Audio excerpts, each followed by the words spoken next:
Yeah, so from here, let me move on to the second point, which is really what I call as a managed platform model. Again, something which I see is extremely interesting when, startup products are looking at becoming more and more enterprise ready. So let me illustrate this with an example so that it's clear to all of us.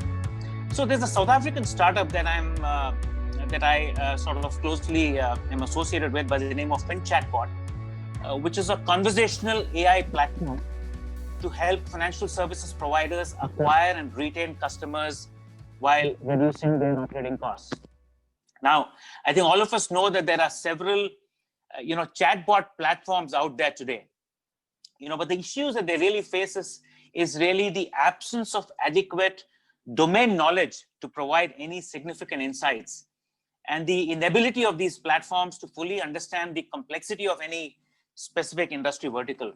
So most of these platforms are typically good, are good from a technology standpoint, but do they really add value to the enterprise? And that's really critical when you're wanting to make your product more and more enterprise class. So let me just talk a bit about the FinChatBot journey, because I mean, they were sub $100,000 in revenue about a year ago, and they have grown tremendously.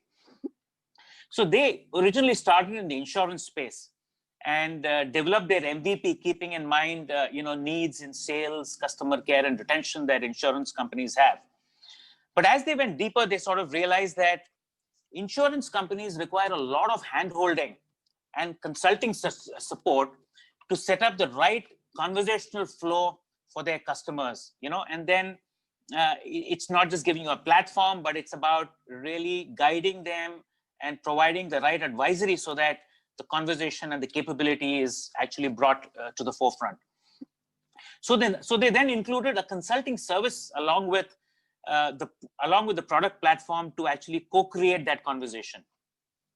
In fact, interestingly, their revenue model also includes a success fee on conversion, which was really great because that way they also have skin in the game. So that's another great way of making sure that you are adding value to an enterprise. And that also helped this company differentiate itself from a very crowded kind of a marketplace. In fact, last week we were speaking to a very large insurance player in the US, and then we found that they were evaluating a lot of chatbots, and they found this particular approach really refreshing and interesting. So what has FinChatBot done over and above that to make them enterprise class? They've really also looked at integrations with core insurance systems so that they're able to now you can do transactions using the conversational platform. The other interesting thing, or rather the other important thing for organizations is, what is the ROI you can give them? What is the tangible benefit you can give them?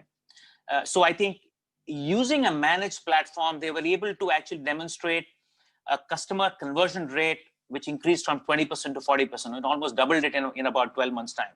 So, so a managed platform, brings in a whole new dimension when you engage with, enterprise customers. Likewise, after their initial success with insurance, they have now moved to banks, mobile money providers and so on. So real logical adjacencies to their core offering. And now they're looking at partnering with some, core banking and core insurance platforms to further mature their product and also accelerate their go-to-market. So clearly, a managed, platform model is something which is quite interesting when startups are looking at making their products enterprise class.